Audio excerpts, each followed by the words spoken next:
It's my honor to be introducing our two next speakers. We are joined today by Sofía Vega and Joselyn Mez, who are joining us from Colegio Ibero in Tijuana. Thank you so much.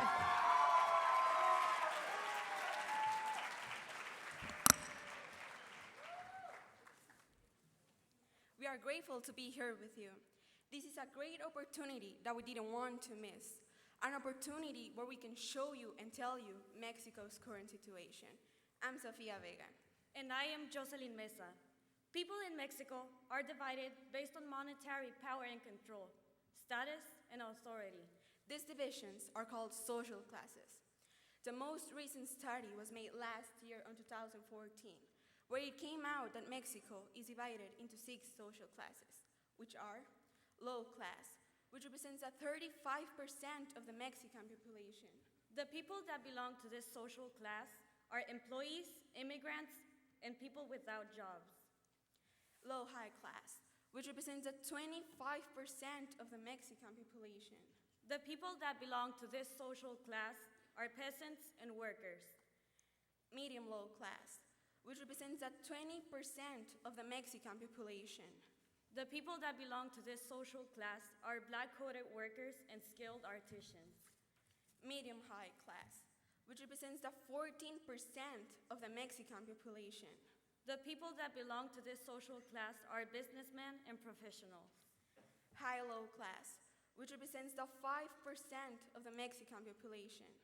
The people that belong to this social class are from rich families from past generations. And finally, we have the high class, which only represents 1% of the Mexican population.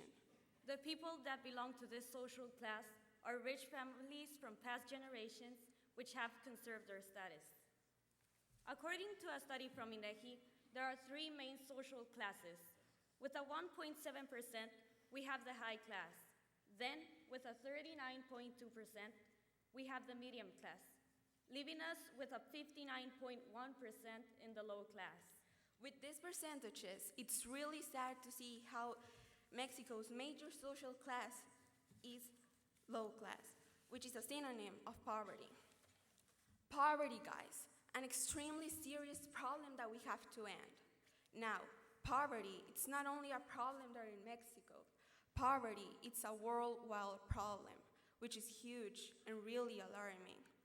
A problem we have back there in Mexico is that people, instead of helping each other to get out of the poverty, rich people make themselves even richer, and poor people are getting poorer. The problem with this categorization of people is that the high class possess almost all of the rights. Meanwhile, poor people get almost none of them. So, in other words, money means power, and power means priority over social decisions. One of the most unjust things in terms of poverty in Mexico is the state of economy, since the majority of the people suffers from economic pain, mostly due to the government's mismanagement of economy. Right now, Mexico is passing through an economic crisis.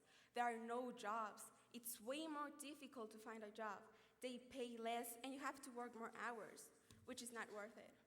Living in a border city gives us the privilege to have access to 2 completely different cultures.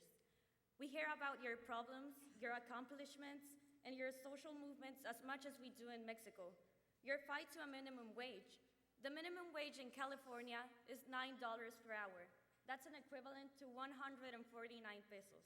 According to SAT, Servicio de Administración Tributaria, the National Commission of Minimum Wages established on March 30 of 2015 that depending on their geographical location, the minimum salary would be of 70 pesos for Group A and 68.28 pesos for Group B, which is around $4.26.